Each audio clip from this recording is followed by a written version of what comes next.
আলহামদুলিল্লাহ, স্বস্তি ও রহমতের বৃষ্টির শেষে আমি ইউনিক দুটো আম নিয়ে বসেছি যে কাটবো বলে।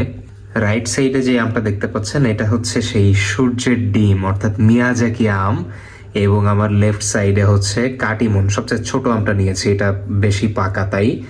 মিয়াজাকি আমটার একটা ঘটনা আছে, এটা কিন্তু যেরকমটা দেখতে পাচ্ছেন অর্থাৎ মিয়াজাকি কিন্তু আপনারা জানেন যে কালার হয়, মানে একদম নিচ পর্যন্ত একটা কালার থাকে, মানে রেডিশ একটা ভাইব থাকে আর কি।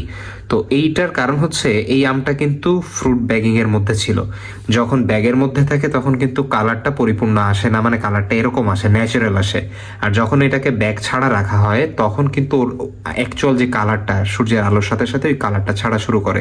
কিন্তু ওইটার প্রবলেম হচ্ছে মানে আমটাকে আলগা রাখলে পোকা খুব ডিস্টার্ব করছে, এবং হচ্ছে পোকা নষ্ট করে ফেলছে, হচ্ছে আম স্প্রে করেও আম মানে পোকা থেকে আমকে বাঁচানো যাচ্ছে না।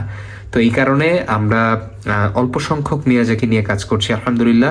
কাটিমন পাবেন আমাদের কাছে যথেষ্ট আলহামদুলিল্লাহ। তবে মিয়াজাকিটা ব্যাগের মধ্যে যেগুলো থাকবে সেগুলোর কালার এরকম হবে, এবং ব্যাগের বাইরে যেগুলো আমরা ফুল কালারফুল আমও দিতে পারবো, কিন্তু সেগুলোর পোকার ব্যাপারটা আমরা গ্যারান্টি দিতে পারবো না। অনেক সময় দেখা যাচ্ছে যে পোকার যে ঝামেলাটা এটা থাকতে পারে।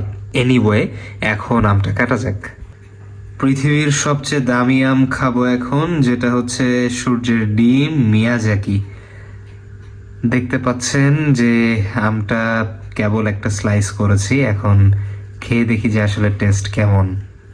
শুধুই কি শৌখিনতা, নাকি আসলেই এইটার মানে দামে ওয়ার্থ ইট।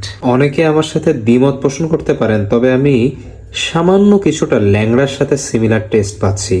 তবে আলহামদুলিল্লাহ মিষ্টি, হিমসাগরের মতো হিম ভাব নেই, যথেষ্ট মিষ্টি না, তবে মিষ্টি।